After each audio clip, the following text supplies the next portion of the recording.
श्री गुरु वे नमः. अध्याय 33. रमणी आणि नरसिंहरायडो यांचा विवाह श्रीपादांनी स्वतःच करविला. आम्ही दोघांनी श्रीपाद प्रभूची आज्ञा घेतली. ते म्हणाले, बाबांनो, तुम्ही येथून निघून श्रीपीठिकापुरास जावे. माझे मंगल आशीर्वाद तुमच्या पाठीशी आहे. श्री महागुरूंची आज्ञा शिरसावंद्य मानून आम्ही दोघे कृष्णा नदी पार करून पलीकडील तीरावर पोहोचलो. तेथे एका दगडावर श्रीपादांची पादमुद्रा पाहिली. नित्य श्रीपाद प्रभू त्याच दगडावर उभे राहून सूर्यनमस्कार घालीत असत. श्रीचरणांची चरणकमले तेथे पाहून आम्हास आश्चर्य वाटले आणि अत्यानंद झाला.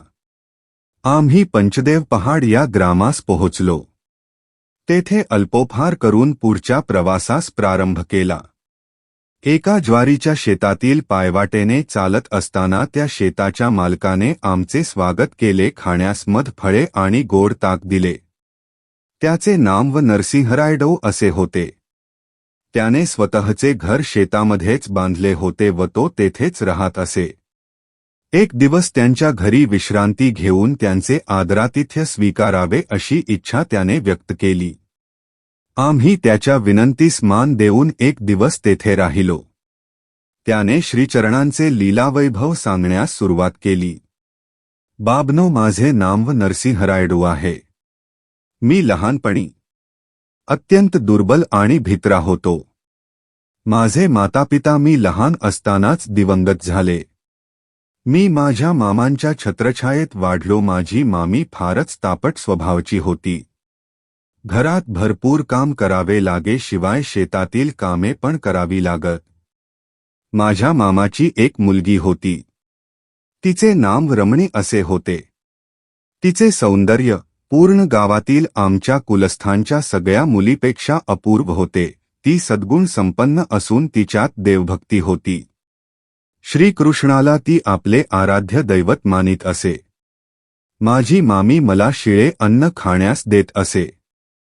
हे तिला सहन होत नसे. माझा आहार फार स्वल्प होता. माझ्याबद्दल आदर असा घरात कोणास नव्हताच.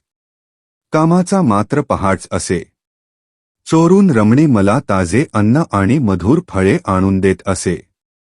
कधी ते माझ्या मामीच्या दृष्टीस पडल्यास माझ्याबरोबर तिची सुद्धा पूजा होत असे. माझे मामा स्वभावाने फार चांगले होते, परंतु बायकोपुढे त्यांचे काहीच चालत नसे. तिच्या समोर ते असमर्थच होते. कधीकधी माझी मामी आमच्या कुलस्थातील माझ्यापेक्षा बलवान मुलांना बोलावून मला मारायला सांगत असे. माझ्या या दुर्बलतेमध्ये मारहाणीने दुर्बलता आणि भित्रेपणा अधिकच वाढला. माझ्यापेक्षा वयाने लहान पण सशक्त मुलांसमोर सुद्धा मी असमर्थ असहाच वाटत होतो. ते माझी टिंगल करीत.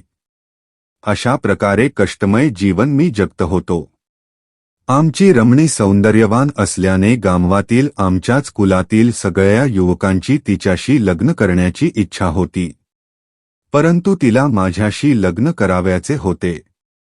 माझ्या जवळ पैसा अडका तर नव्हताच, शिवाय दुर्बल शरीर आणि भित्रा स्वभाव यामुळे ते कसे जमणार हा प्रश्न होता.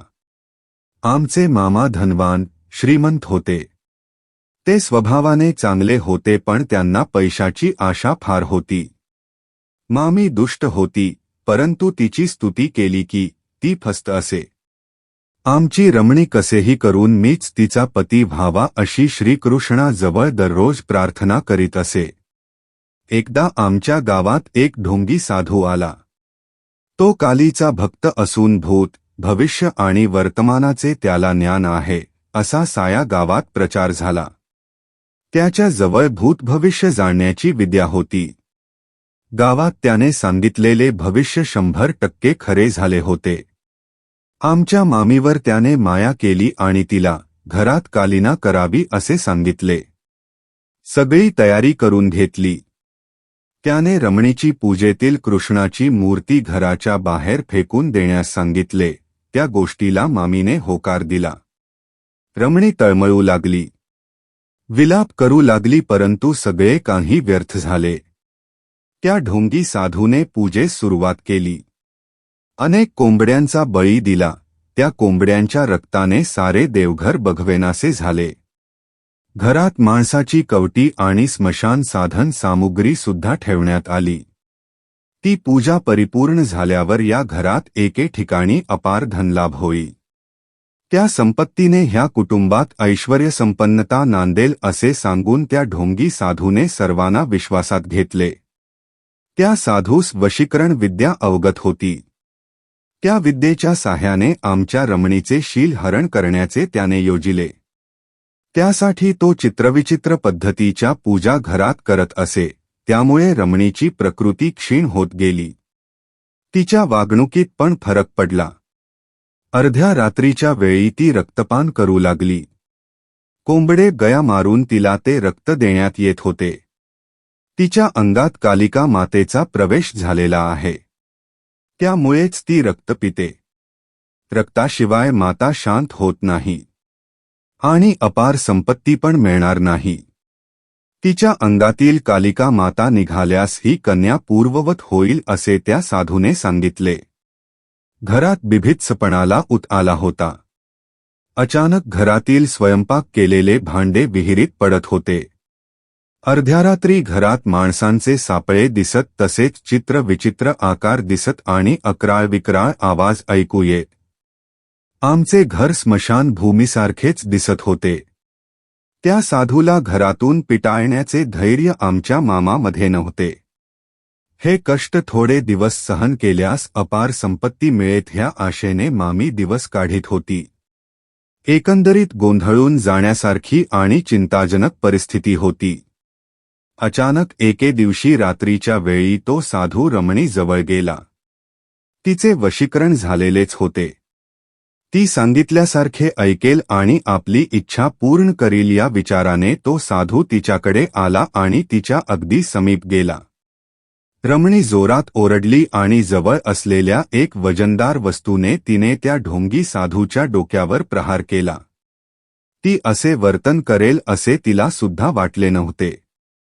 वशीकरण केल्यावर सुद्धा व्यक्ती अशा प्रकारे प्रवर्तन कसे करते याचा साधूला उलगडा झाला नाही. श्रीपादांचे आर्तत्राणपरायण तत्व.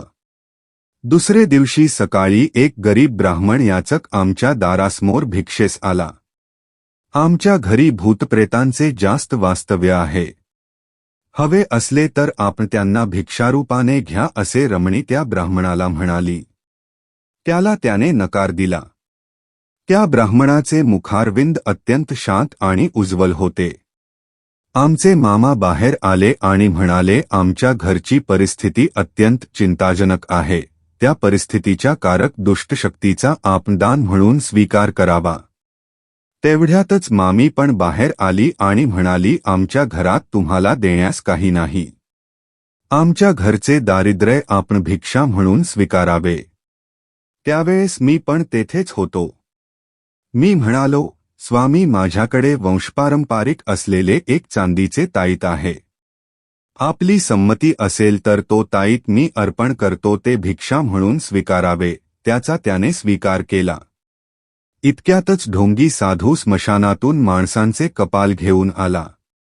तो अट्टाहासाने म्हणाला, अरे भिक्षुक ब्राह्मणा, तू नाकारलेस तरी मी ह्या मानव कपालाची भिक्षा घालीन, तिचा स्वीकार कर. त्या ब्राह्मणाने त्या भिक्षेचा अस्वीकार केला. तितक्यात आमच्या घरात एक दिव्य प्रकाश दिसला आणि तो भिक्षेस आलेला ब्राह्मण अदृश्य झाला. त्या दिव्य प्रकाशामुळे ढोंगी साधूच्या सर्व अंगाची भयंकर आग होऊ लागली. त्या प्रकाशातील किरण जमिनीवर पडले आणि ती एकदम पूर्ववत झाली. मामीला पक्षवात होऊन ती धरणीवर पडली. मामांना भीतीने सर्वांगास कापरे भरले. मला मात्र विपरीत धैर्य आले. माझ्या शरीरात शक्तीचा प्रवेश होऊन माझे मलाच मी अत्यंत बलवान वाटू लागलो. त्या मांत्रिकाच्या तोंडातून सारख्या रक्तधारा वाहू लागल्या आणि त्याच्यातील सर्व शक्तींचा नाश झाला. त्या दिव्य तेजोमय प्रकाशाचे एका मानवरूपात रूपांतर झाले. ते आर्तत्राणपरायण, समस्त देवीदेवतास्वरूपी, आदी, मध्य आणि अंतरहित असलेले दिव्यभव्य तेजोमय स्वरूपाचे श्रीपाद श्रीवल्लभच होते. श्रीपाद श्रीवल्लभ म्हणाले, कालीमाता खरे पाहता मानवात लपलेल्या कामक्रोधादी राक्षसांचा ध्वंस करते. ती कोंबड्या, गया वगैरे कधीच मागत नाही. या प्राणमय जगातील राक्षस शक्तीच कालिकारूप धारण करून निरनिराळ्या प्राण्यांचे बळी मागते.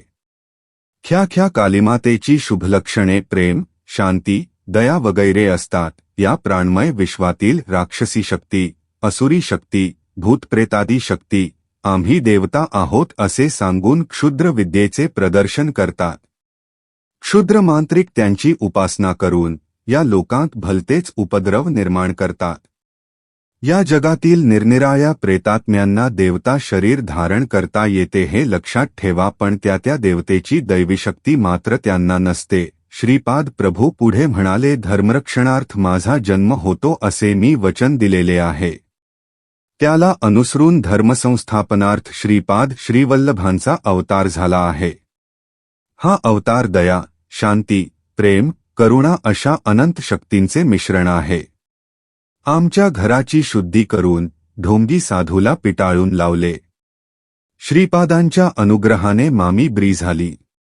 श्रीपादांनी आम्हाला आशीर्वाद देऊन माझा आणि रमणीचा विवाह स्वहस्ताने केला. तेव्हा ती जेमतेम 12 वर्षाची मूर्ती होती.